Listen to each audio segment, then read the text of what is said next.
오늘 주제는요. 화에 대한 주제로 여러분들과 소통을 해볼까 합니다. 내 화를 제발 멈춰주세요. 라는 주제로 영상을 찍어볼게요. 이번 주에 제가 어떤 커플들을 상담하고 이번 주에 어떤 부부들을 상담하는데 이 부부들도 서로에 대한 화가 엄청 많은 거예요. 또 어떤 커플들도 서로 이야기들을 하고 있지만 서로 마음속에 응어리진 화가 많다라는 것들을 제가 발견했습니다. 사실 우리가 사랑을 할 때 혹은 인간관계 안에서 혹은 부모와 자식 관계에서도 이 화라는 것들을 주체 못해서 우리 인생이 참 내가 원하지 않는 방향으로 간 적들을 아마 이 영상을 보고 계신 분들 중에서도 떠오르는 그런 시간들이 있을 거라고 저는 생각을 합니다. 저도 물론 많고요. 저도 이 화라는 녀석과 제가 함께 해온 시간들이 굉장히 많기 때문에 물론 20대의 저와 지금의 저는 굉장히 이 화라는 녀석을 좀 제가 접근하고 다스리는 법이 조금은 다르지만 이 화라는 녀석이 얼마나 사람의 인생을 피곤하게도 만들 수 있고 어려움을 줄 수 있는지는 누구보다 잘 알고 있습니다.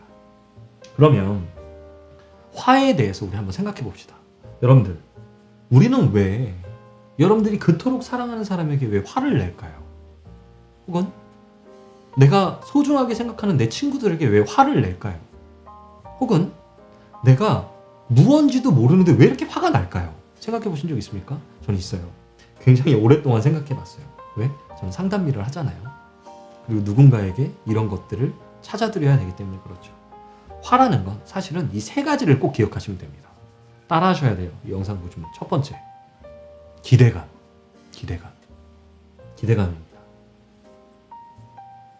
상대에 대한 기대, 친구에 대한 기대, 환경에 대한 기대, 나란 사람에 대한 이 기대감 때문에 화가 나는 거예요. 두 번째, 뭘 하셔야 되냐? 나는 지금 무엇이 슬프지를 내 자신에게 꼭 물어보셔야 됩니다. 세 번째, 내가 이렇게 화를 내면 이 상황이 어떻게 바뀔까를 물어보는 습관을 기르셔야 돼요. 첫 번째, 기대감. 이 기대감은 뭐냐면 우리가 누군가를 만나거나 사랑을 하게 되면 이 기대감이라는 것들을 갖게 돼요. 이 기대감은 사실은 둘이 함께 만든 것이 아니라 내가 이 사람을 너무 사랑하고 좋아하니까 만들어진 거예요. 근데 이것을 사랑하니까 당연한 거라고 받아들이면 안 된다는 거예요. 왜?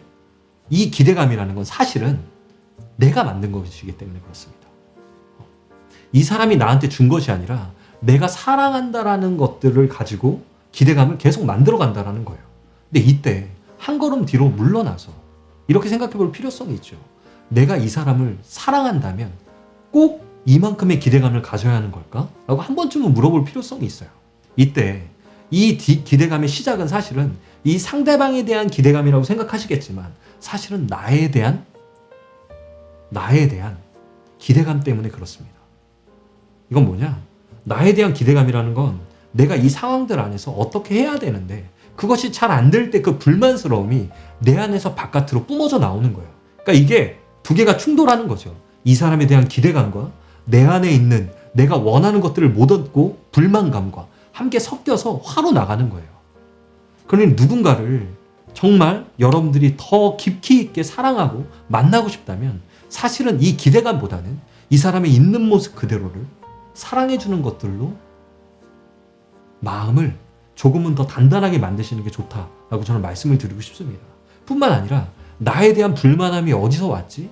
나는 왜 이 사람에게 이렇게 계속 기대를 하는 걸까를 자신과 물어보셔야 돼요. 꼭 필요합니다. 이 화를 멈추시려면. 이 기대감적인 것들을 여러분들이 생각을 해보셨으면 좋겠고, 두 번째는 슬픔이에요. 뭐냐? 내가 이 상대방을 하면 지금 무엇을 슬퍼하고 있지? 보통 화가 난다라는 사람들은 한 번쯤은 자기 연민에 빠지는 느낌을 받아보셨을 겁니다. 하지만 이게 어디서 왔는지도 몰라. 깊이 있게 생각을 안 하니까. 이 슬픔이 어디서 오지? 어떤 사람은 더 사랑받고 싶어 함일 수도 있고, 어떤 사람은 더 인정받고 싶어 함일 수도 있고, 물론 이런 것들이 다 잘못됐다는 것이 아닙니다. 물론 사랑하는 사람에게 더 사랑받고 싶고 인정받고 싶은 건 모든 사람들이 가지고 있는 본능이니까요. 하지만 이것을 토대로 자기가 알고 그것을 하는 것과 끌려가는 것은 아예 이것들을 접근하는 수준이 차이가 엄청나게 난다는 겁니다. 아, 내가 기대감 때문에 이 사람한테 화를 내고 있구나. 이 기대감을 내가 만들고 있는 거구나. 아는 것과 두 번째, 나에 대한 슬픔, 나에 대한 분만들을 가지고 이 사람한테 강요하고 있는 거나 깨닫는다면 굉장히 많이 좋아질 수 있어요. 세 번째, 내가 이렇게 화를 내거나 이렇게 할 때 우리 관계 안에서 혹은 이 인간관계 안에서 이것이 좋은 방향으로 갈 수 있는 건가? 근데 여러분들이 정말 이 사람과의 관계를 끝내려면 그렇게 하셔도 돼요. 근데 그것이 아니라면 의식적으로 이 3단계를 한번 생각해 보십시오. 그러면 적어도 여러분들의 화가 조금은 눌러질 수 있습니다. 조금은 다스려질 수 있다고 생각해요. 여러분들이 뭐 이 사람과의 관계를 끝낼 거면 그렇게 하셔도 되죠. 근데 그것이 아니라면 내가 이 관계를 위해서 이렇게 하면 과연 어떻게 될까를 한번 생각해 보시면 돼요. 근데 그땐 그 생각이 안 들죠. 왜? 즉각 여러분들은 반응하셨으니까. 의식적으로 훈련하셔야 돼요. 이것은 여러분 잔이 있잖아요. 잔이. 그러면 여러분들 전 휴대폰을 오른손으로 잡아요. 여러분들은 어느 손으로 잡습니까? 근데 이것과 똑같아요. 여러분들이 오른손으로 잡는 휴대폰을 제가 이렇게 잡을 때마다 왼손으로 잡고 이걸 내리고 이렇게 들어야 됩니다. 그러다가 이제 또 나도 모르게 오른손으로 잡아. 그러면 의식적으로 다시 잡고 내려놔야 됩니다. 이것이 이 사고의 힘입니다. 여러분들이 1단계, 2단계, 3단계를 계속 생각하시면 지금처럼 화내실 수도 있지만 이유를 알고 화를 내는 것이기 때문에 지금보다는 훨씬 좋은 방향으로 이게 가실 겁니다. 한번 해보시면 아실 거예요. 의식적으로 내려놓으셔야 됩니다. 의식적으로. 그럼 지금보다 훨씬 더 좋은 방향으로 갈 수 있지 않을까. 그래서 저는 제가 연애를 하고 있는데 이런 것들을 저한테 제가 화가 날 때 여러분들 좀 팁이 됐으면 좋겠어요. 이 사람과 이렇게 싸우면 이 사람이 나를 떠날 텐데 이 3단계 전 이렇게 생각해요. 이 사람이 나를 떠나도 나는 정말 괜찮은가? 라고 물어봐요. 그럼 정신이 바짝 들죠. 아, 내가 이렇게 하면 안 되겠다.